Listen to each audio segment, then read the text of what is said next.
Mr. Co-President Nigel Farage, Freedom and Democracy.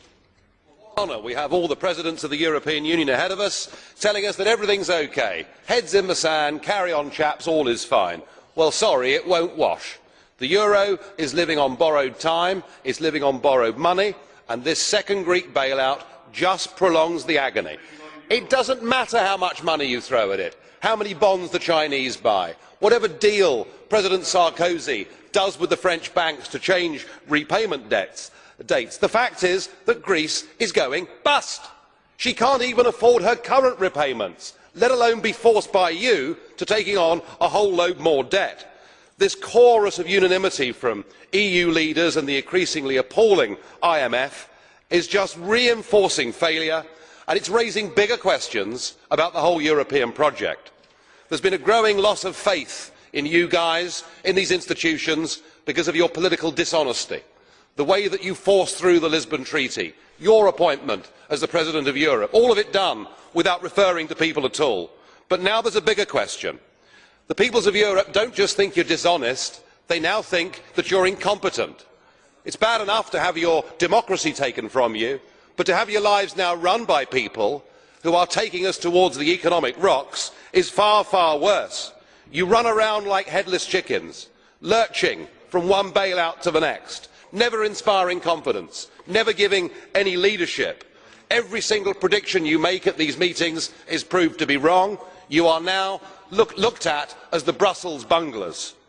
And your complete refusal to accept a contingency plan, to accept a plan B of any kind at all, as millions lose their job and their lives sink increasingly into poverty, frankly is nothing less than a dereliction of duty. You are not fit for purpose. And this chamber may be empty today because MEPs, frankly, don't really care. But as we speak, there are hundreds of thousands gathering in Athens and other big Greek cities.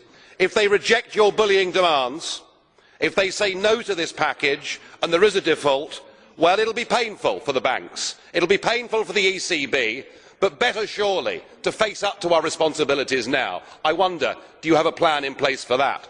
And if they accept your bullying demands, well, don't think that the Arab Spring cannot turn into a Mediterranean summer of discontent as people fight to get their democratic rights back. I know which option I would prefer.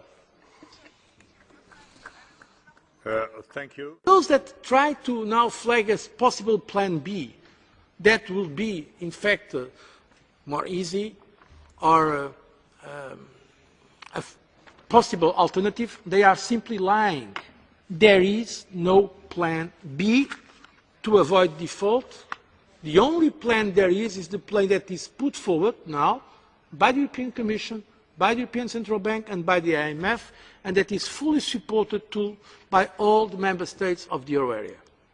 And anyone who is suggesting that there is another alternative will be responsible for a real catastrophe for the public finances in Greece. This is the plan we have. And when we have a plan, of course commentators can always speculate, but usually I leave speculation for speculators. We are not here to speculate. We are here to take actions. And we have defined a plan, we have to stick to it. This is the plan that we have for dealing with the situation in Greece. And any idea to create alternatives, to be all the time putting in question, will not reinforce the confidence of Greece itself in the plan and the confidence of the European Union and overall confidence of the markets.